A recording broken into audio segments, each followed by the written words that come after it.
Assalamualaikum warahmatullahi wabarakatuh. Salam sejahtera bagi kita semua. Salam, Om Swastiastu, Namo Buddhaya. Halo, pada hari ini adalah hari yang sangat bersejarah bagi profesi PR di Indonesia. Karena pada hari ini, tanggal 23 Desember tahun 2020, hari di mana Indonesia akan melaunching Global Capability Framework Indonesia Perspective. Nah, tentunya Global Capability Framework ini sangat dibutuhkan sebagai standar kerja para humas di Indonesia. Global Capabilities Framework ini, Indonesian Perspective, merupakan hasil kerjasama atau kerja bareng antara The London School of Public Relations Jakarta, Global Alliance, University of Huddersfield, dan juga APRN, ASEAN Public Relations Network. Tentunya juga didukung oleh Perhumas Indonesia dan juga APRI, Asosiasi Perusahaan Public Relations Indonesia. Nah, research ini di Indonesia dikerjakan secara bersama-sama dalam kurun waktu sekitar 15 bulan yang dimulai dari Agustus tahun 2019 hingga bulan Oktober 2020. Berikut ini adalah tim penyusun dari research yang kami lakukan di London School of Public Relations Jakarta. Nah, riset ini adalah pengembangan yang telah dilakukan sebelumnya oleh tim dari Global Projects, yaitu antara University of Huddersfield dan Global Alliance, yang mana mereka memakan waktu dalam riset ini sepanjang 2 tahun, dari 2014 hingga 2016, yang dipimpin oleh Profesor Anne Gregory. Nah, kemudian Global Capability Framework ini terdapat ada 3 pilar, ya, yang mana pilar pertama adalah mengenai kemampuan untuk berkomunikasi atau communications capability. Kemudian yang kedua adalah organizational capability, ya, kemampuan untuk menyusun dan melakukan hal-hal di dalam perusahaan tentang kehumasan. Yang ketiga adalah professional capability, ya, di kemampuan diri sendiri untuk mengorganize, leadership, dan hal-hal lainnya. Nah, di dalam 3 pilar ini terdapat 11 kemampuan yang harus dimiliki. Nah, pada pilar pertama, communications capability atau kemampuan untuk berkomunikasi, itu ada 4 hal yang harus dimiliki oleh seorang humas. Nah, kemudian di pilar kedua, organizational capability atau kemampuan mengorganisasikan, ya, atau membuat satu project, ya, mewakili perusahaan, ya, dalam mempersiapkan program-program kehumasan untuk reputasi perusahaan, ya. Di sini ada 3 capability yang harus dimiliki oleh seorang humas. Dan kemudian yang terakhir adalah pilar ketiga, professional capability, ya. Tentu di sini bisa dilihat adalah kemampuannya untuk ketepatan waktu, ya, menghasilkan kerja baik, dan kemudian etikanya dan banyak hal lain dan sebagainya. Di sini ada 4 capability yang harus dimiliki oleh seorang humas. Sehingga dari 3 pilar tadi Global Capability Framework ada 11 turunan kemampuan yang harus dimiliki oleh seorang humas. Nah, kemudian tentu sebaik-baiknya kita mempelajari dunia internasional, harus, ya, supaya kita mengetahui bagaimana standar internasional. We speak the same language, tapi kita juga harus penting mengetahui bagaimana perspektif kita sebagai bangsa Indonesia. Tentu kita juga harus mempunyai our own local perspektif, ya. Kita punya budaya, kita punya sosial, dan juga warisan dari nenek moyang kita tentang bangsa Indonesia.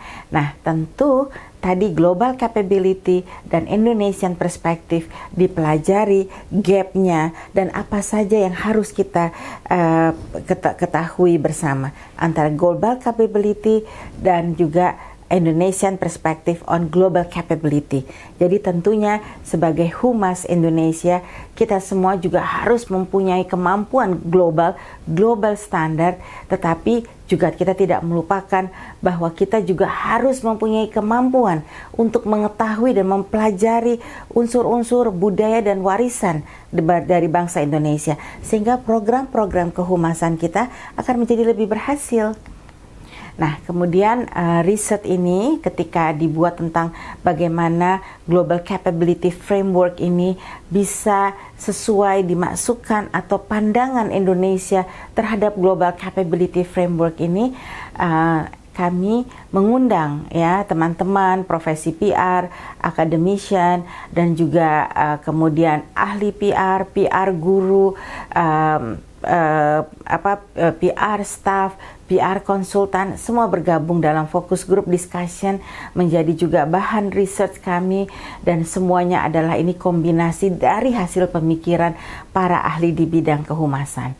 Maka jadilah 10 hal yang mana mungkin bisa kita jadikan acuan untuk menjadi seorang humas di era new normal ini, di abad ke-21 ini. Dalam penemuan ini, research dan juga focus group discussion, kami menemukan 10 hal yang harus dimiliki oleh seorang humas di era new normal ini dan di masa yang akan datang. 10 hal tersebut adalah sebagai berikut, yaitu personal credibility dan trustworthiness. Tentu penting ya, karena humas ini akan akan membawa pesan ya. Pesan itu akan dipercaya apabila orang yang memberikan pesan tersebut adalah orang yang bisa dipercaya ya. Jadi penting untuk personal credibility. Kemudian mempunyai pengetahuan yang luas tentang dari perusahaan ataupun organisasi yang diwakilinya ya. Pengetahuan yang luas mulai dari sejarah perusahaan, budaya perusahaan, misi dan misi perusahaan, dan juga banyak hal lain seperti product knowledge ya, dan juga hal-hal lain yang menjadi andalan perusahaan. Oke, dan kemudian memahami tentang contemporary public relation ya, dan juga tentu mempunyai interpersonal skill dan communication skill yang baik. Interpersonal skill untuk seorang humas penting sekali. Seorang humas itu harus menjadi orang yang likable person, orang yang hangat, yang mudah diajak bergaul, yang suka mendengar ya, dan kemudian harus mempunyai understanding tentang etika di dalam bekerja. Ini penting sekali, norma-norma yang harus dipatuhi. Kadang ada hal-hal yang tabu yang sebenarnya harus kita pikirkan terlebih dahulu sebelum melakukan sebuah program atau hal-hal yang mana yang kemudian hari bisa menjadi kendala untuk kita. Nah, kemudian seorang humas itu juga harus bisa mengelola isu ya, mencari di mana sumber isu itu terjadi, dan kemudian baru bisa bersama-sama menangani sebuah krisis ya. Kemudian tentu seorang humas itu juga harus bisa menentukan atau membuat strategi kehumasan. Dan strategi kehumasan ini tentu sebelum membuat strategi kehumasan harus terlebih dahulu didahului oleh research atau assessment of situation. Kemudian tujuannya kemana dari hasil program ini, kemudian gapnya di mana, medianya apa ya, kemudian gimana budgetnya, kemudian time frame-nya seperti apa, kemudian evaluasi lagi dan selanjutnya. Dan kemudian untuk menjadi seorang humas di masa yang akan datang dan terutama di era new normal ini, penting sekali untuk mempunyai entrepreneurship mindset juga ya, sehingga dapat membantu perusahaan untuk terus bisa berkarya, berproduksi dan efektif ya. Kalau dulu zaman saya menjadi humas cukup hanya memikirkan company reputation saja, namun sekarang humas harus bisa memahami dan juga harus membantu memikirkan company welfare. Dan tentu yang paling akhir adalah having effective communication.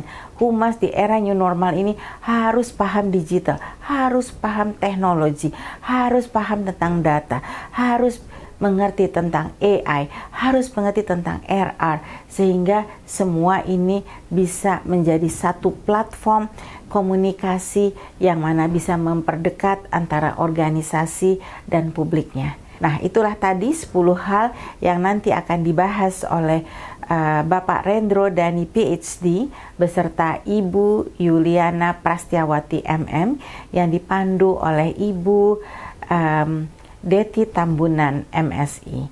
Dan kemudian di masa yang akan datang, pada bulan Februari 2021 kami akan menerjemahkan Global Capability Framework ini launching dalam bahasa Indonesia.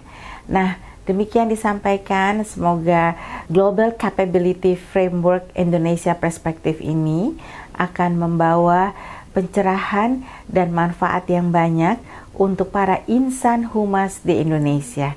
Demikian disampaikan, sekali lagi semoga bermanfaat dan selamat Hari Natal dan Tahun Baru 2021. Semoga Tuhan Yang Maha Esa memberikan kita semua berkah dan tahun yang penuh optimis dan menyenangkan di tahun 2021. Salam sehat semuanya, sampai jumpa.